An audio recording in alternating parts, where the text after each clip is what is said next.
ہمارا آج کا موضوع ہے کتا۔ اس کو لکھا ہے الطاف حسین حالی نے۔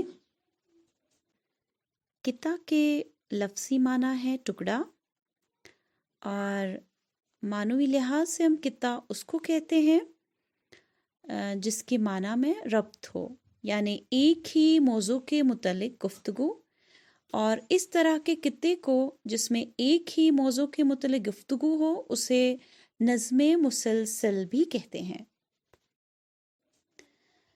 اس کتے میں الطاف حسین حالی ہمیں یہ سمجھانا چاہتے ہیں کہ ہم اپنے ماتحت لوگوں کے ساتھ، یعنی ایک صاحب اختیار انسان کو اپنے ماتحت لوگوں کے ساتھ کس طرح سے پیش آنا چاہیے، اور اگر وہ انسانیت سے ہٹ کر غلط طریقے سے پیش آئے تو اس کا انجام اسے آخر میں کیا دیکھنا پڑتا ہے، یہ سمجھانا چاہتے ہیں۔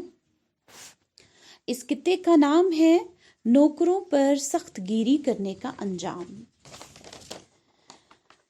موضوع کی طرف آئیے۔ ایک آقا تھا ہمیشہ نوکروں پر سخت گیر، درگزر تھی اور نسات ان کے رعایت تھی کہیں۔ آپ معنی لکھیے مشکل الفاظ کے۔ آقا مالک، سخت گیر سخت پکڑنے والا، درگزر کا لکھیے معافی، اور رعایت کا لکھیے لحاظ۔ اس میں یہ بتانا چاہتے ہیں کہ ایک مالک ہمیشہ اپنے نوکروں پر سخت گیر تھا، یعنی ان کی چھوٹی چھوٹی غلطیوں پر ان کو سزا دیتا تھا، سختی کرتا تھا۔ درگزر تھی اور نسات ان کی رعایت تھی کہیں۔ کوئی بھی غلطی ہوتی تو کبھی معاف نہیں کیا جاتا تھا، ان کو سزا دی جاتی تھی اور کوئی لحاظ نہیں کیا جاتا تھا۔ بے سزا کوئی خطا ہوتی نہ تھی ان کی معاف، کام سے مہلت کبھی ملتی نہ تھی ان کے تئیں۔ تئی کا میننگ آپ لکھیے کے لیے۔ میں اس کا انگریزی میں بھی بتاتی ہوں تاکہ آپ کو جو ہے کہ تھوڑی آسانی ہو جائے۔ آپ انگریزی میں اس کا لکھیے فار، ٹورڈز۔ بے سزا کوئی خطا ہوتی نہ تھی ان کی معاف، یعنی کوئی بھی خطا ان سے ہوتی تھی تو ایسا نہیں کہ ان کو معاف کیا جاتا، ان کو ضرور ہی سزا دی جاتی تھی۔ اور کام سے مہلت کبھی ملتی نہ تھی ان کے تئیں، اور کام میں اتنا مصروف رکھا جاتا تھا کہ کبھی ان کو مہلت ہی نہیں ملتی تھی۔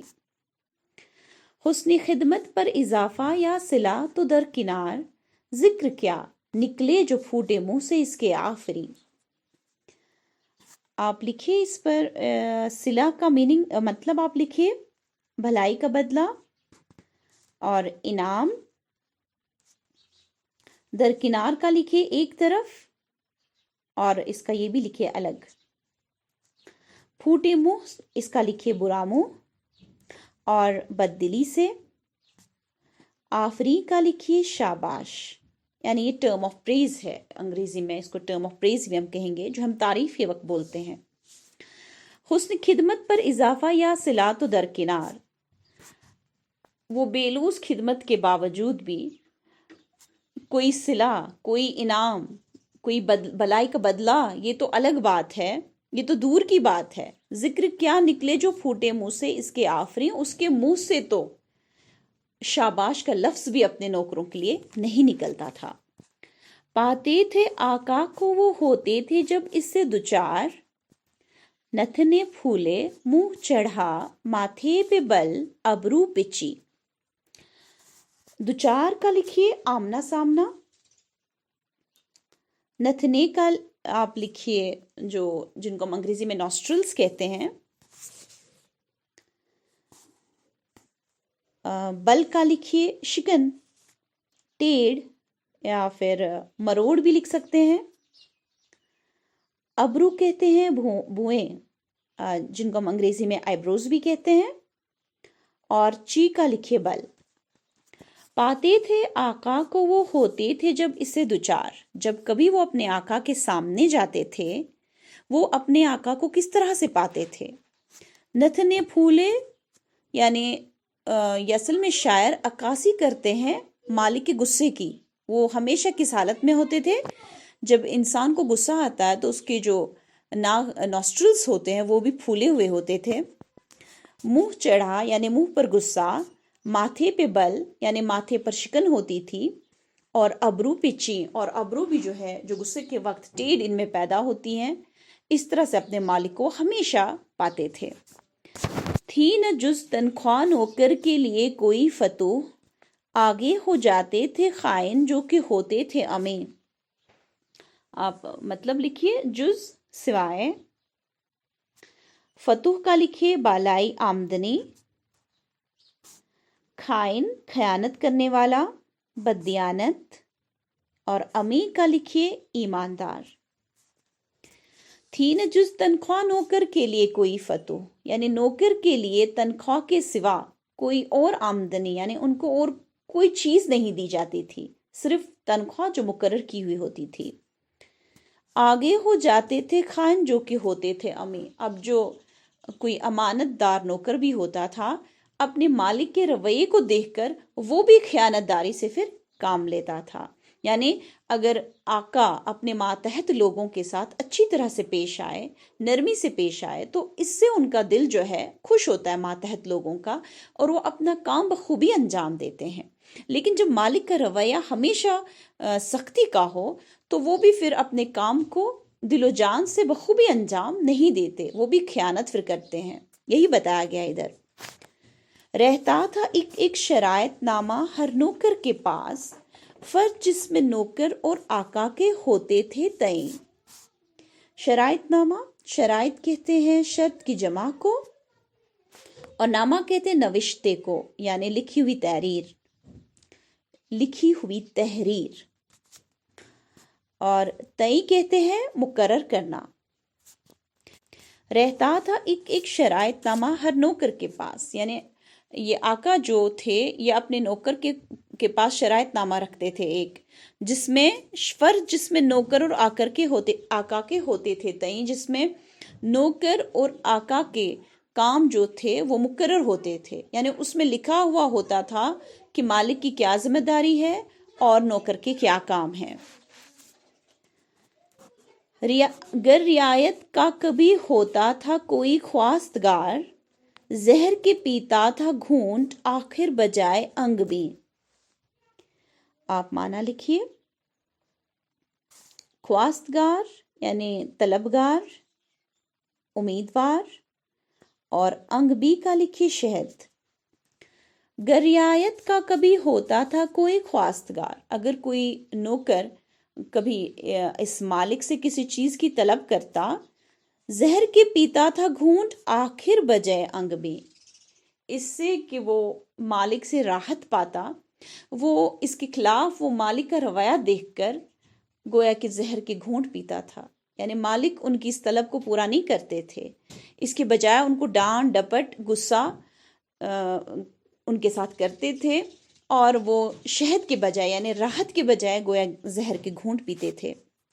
حکم ہوتا تھا شرائط نامہ دکھلاؤ ہمیں، تاکہ یہ درخواست دیکھے واجبی ہے یا نہیں. واجبی کا آپ لکھیے معنی لائق، سزاوار، ضروری. حکم ہوتا تھا شرائط نامہ دکھلاؤ ہمیں، جب نوکر مالک سے کسی چیز کی طلب کرتے تو مالک کہتے تھے اپنا شرائط نامہ دکھلاؤ تاکہ یہ درخواست دیکھے واجبی ہے یا نہیں، تاکہ میں اس میں دیکھوں کہ یہ جو آپ مجھ سے مانگ کر رہے ہیں یہ اس میں لکھی ہوئی ہے کہ نہیں. اصل میں مالک کو معلوم تھا، اسی نے تو شرائط نامہ لکھا تھا، اسی نے تو اس میں مقرر کی تھی چیزیں، لیکن یہ ان کو بتانے کے لیے کہ یہ چیز جو ہے میری ذمہ نہیں ہے، آپ کی یہ مانگ جو ہے اس کا میں ذمہ دار نہیں ہوں، اپنا شرائط نامہ کھولو اور اس پر دیکھو. وا سوا تنخواہ کے تھا جس کا آقا ذمہ دار، تھی کریں جتنی وہ ساری نوکروں کے ذمہ تھی. وا کا آپ مطلب لکھیے، یہ وہاں کا مخفف ہے، اور کرے کا لکھیے نقصانات. وا سوا تنخواہ کے تھا جس کا آقا ذمہ دار. اب جب شرائط نامہ کھول کر دکھایا جاتا تھا تو وہاں کیا ہوتا تھا؟ صرف یہ لکھا ہوتا تھا کہ تنخواہ کے سوا آقا کی اور کوئی ذمہ داری نہیں ہے. تھی کریں جتنی وہ ساری نوکروں کے ذمہ تھی، اور جتنے بھی نقصانات ہوتے تھے وہ سارے